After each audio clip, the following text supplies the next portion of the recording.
I'm allowing my heart and I'm allowing my intuition and my soul to be led to where it's supposed to be at any given time. And this journey of listening and following that direction is part of understanding why we're here right now, why we choose to make the choices that we make. And I have been um,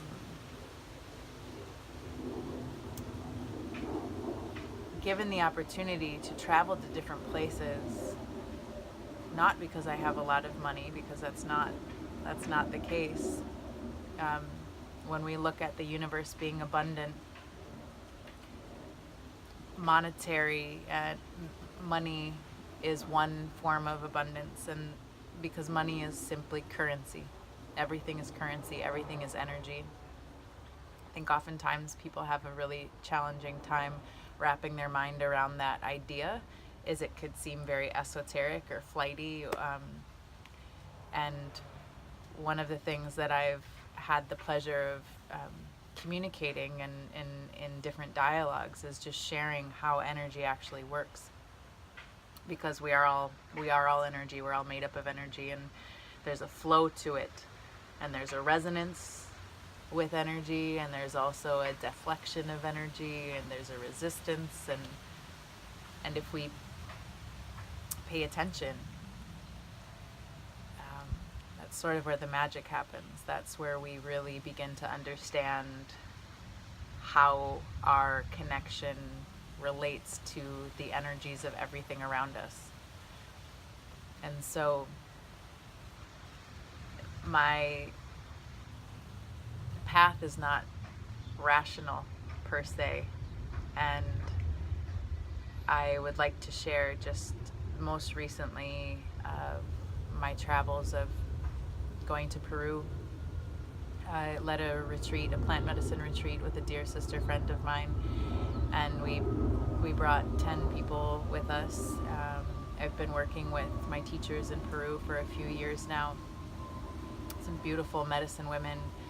Abuelita, a shaman from the Pucallpa tribe, who is really very beautiful medicine woman, um, and that journey of bringing people down to Peru was one that I didn't quite expect to happen, but that it was a lot bigger uh, in the sense that originally I didn't necessarily want to engage in doing something like this. However, I knew that my soul was connecting with the plants very strongly, as its name, plant medicine, is very, very connected to our spirit and to our souls, especially at this time. You know, most indigenous cultures have a connection, a deep connection with the plants, and an understanding that it is created for us to utilize when we become imbalanced, because we are also medicine, and so it just regulates, and it balances out our minds, our bodies, our spirits, and it allows us for clarity in who we are in our multidimensional beings. Multidimensional meaning we have vastly large amounts of dimensions in which we reside in at the same time, but much of what we would consider reality is the visible world that we see in front of us all the time. And so that journey was bringing 10 beloveds of mine, friends from around the world, that decided to come, and we connected and sat with one another in a space of raw, letting our egos dissipate, shedding layers of our identities that are not serving us, and seeing one another and being with one another as mirrors, challenging us, allowing us to evolve and grow and really gain a sense of trust, to be seen in those spaces, because oftentimes I think it's really challenging for people to see us when we're a little bit messy or a lot messy. So that journey led me there, and afterwards I had the honor of going to Cyprus and Egypt with a group of people, understanding the land there, doing a lot of meditations and coming into the heart space with one another. And what led me there, I can't quite say I even know, other than something in me remembered that I needed to go. And there were a large group of us from around the world that came together to experience going to these ancient temples, to different churches, to different sites that allowed us to remember together why we are here. And the thing that was so fascinating and beautiful was that we were all from all different places in the world, different cultural norms, different ways of speaking,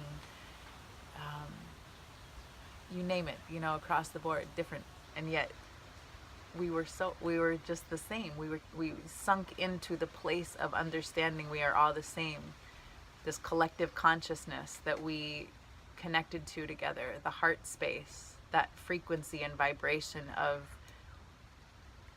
being in space with one another and completely allowing for every other person to simply experience their life, share who they are, share their minds, share their experience, share their opinions, beings, identities, and getting to know one another in those places. And for me, one of the greatest joys of traveling is I get to experience other cultures. And when I initially started out years ago traveling, because I had just a very large curiosity for life, of the world, of the planet, why we're different, why we have different cultures, why we speak different languages. What consistently comes through is that we're actually all the same. On some level. On many levels. So my work in the world, I'm a yoga therapist, and I also do shamanic energy healing, and I hold space for people to feel safe, to open to what it is that they may not have felt safe in the past revealing, whether it's to the people around them, or most importantly themselves, really tapping into that place where they may not have felt that they could go. And through that work and through traveling and being around beings that live very different lives and have different identities, it's the same thread that keeps coming. Belonging, love, acceptance, feeling safe,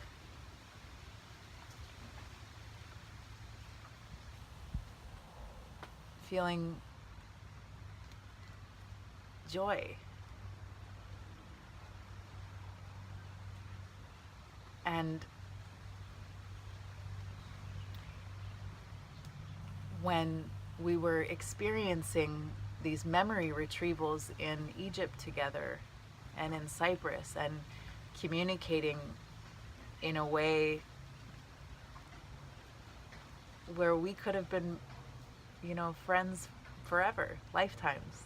And we definitely recognize one another from different lifetimes. It was affirming, and it was a validation of our evolution. in the most general terms.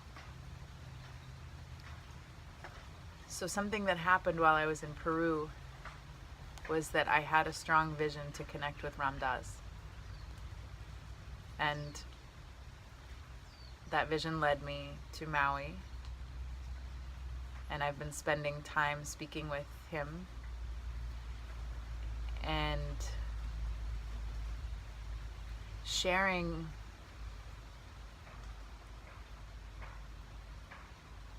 the heart space.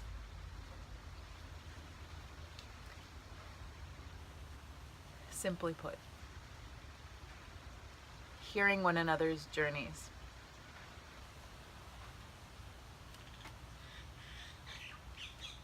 What it's like to be in the world and see the essence of people.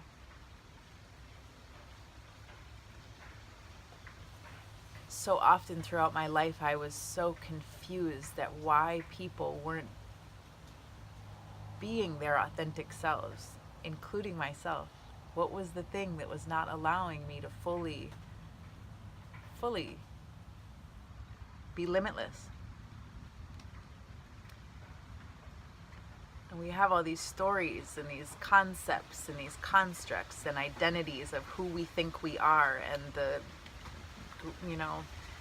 limitations that we put ourselves in, the limitations of the mind that we put ourselves in, that are the greatest illusion.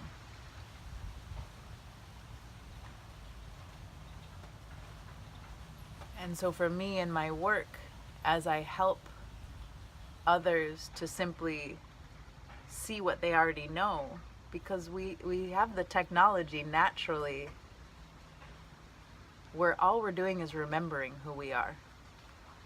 We forget, we've forgotten. When we allow ourselves to be seen and we allow ourselves to truly speak from the heart, soul to soul,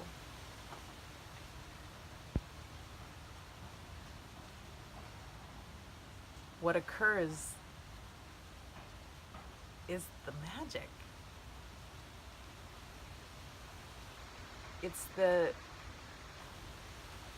the ability to be wrong. It's the ability to not know. It's the ability to let go and surrender and trust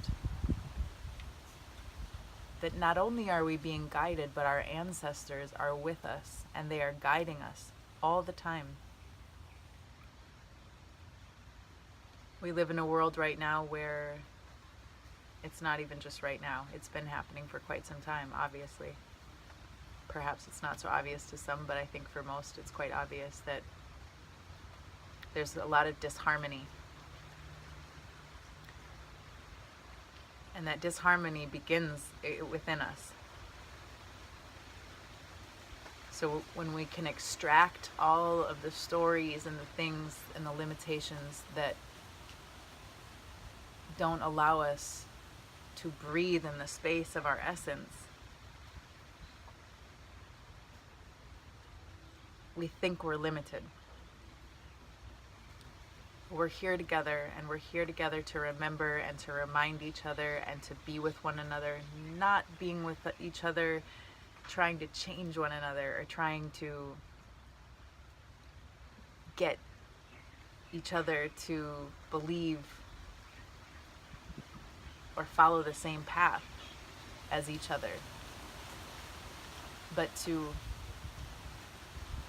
accept ourselves and accept one another and take action in the things that we find create injustice. But by doing it from a frequency of the heart, by doing it because we love it. We want peace, we want love, we want joy. So when we can reside from that place together, that's what we create. So I'm here simply to explore more and more who we are and how we can be with one another, and to hear people's stories and to share mine and to uncover and reveal